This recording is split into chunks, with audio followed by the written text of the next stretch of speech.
I want to look at Labor's costings from Bill Shorten's budget reply on Thursday night. John Daly from the Grattan Institute says for the tax cut of a full 5% for small business down to 25%, that'll cost $17.5 billion over 5 years. Does Labor accept such costings? Well, firstly, we made a commitment to work with the Prime Minister. What Bill Shorten made very clear is we need to end the bitter partisanship that has happened over the last few years in the country, in the Parliament.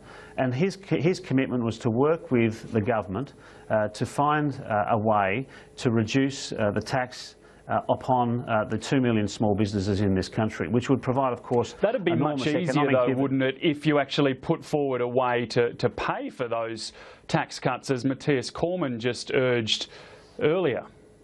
Well, I think it's important that, firstly, we are supporting the government with respect to the measures regarding small business in terms of the 1.5% reduction, but it's not enough. And in terms of the instant asset tax write-off, this is an initiative that they abolished when they came into government. They've reintroduced it. We support it, but of course it's for a temporary period. What Bill was making very clear in his speech on Thursday night is that we should put an end to the partisanship around some of these things and work together. Now, there's an opportunity for the government. It says it wants to help small business. Why wouldn't you want to work with an opposition if indeed we can find common ground? That will provide certainty for those 2 million businesses, because if both major parties support it, then it's going to be there for forevermore. And I think that's the appeal that's been really made, and that's something I think the government should genuinely consider.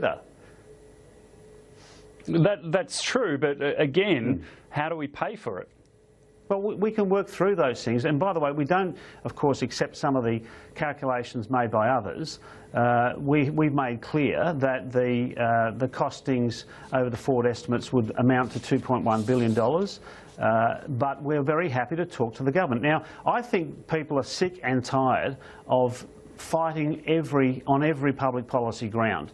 I would have thought now, but small business being such a very significant and growing part of our economy, the government, who likes to say that it's the friend of small business, would work with the opposition to provide that. And let's remember, it's not just what savings we find to reduce those cuts. We also have to calculate what is going to be the dividend, what will happen to economic growth if you are able to do that. So if we worked with government, they have at their disposal the agencies who can provide such analysis, and we can work together to help those small businesses. What we have instead, David, is measures that are temporary, certainly insofar as the instant asset tax write-off, for 2 years only, and we think that doesn't go far enough to create the opportunities for small businesses to grow and employ more Australians, 800,000 of whom are still looking for work.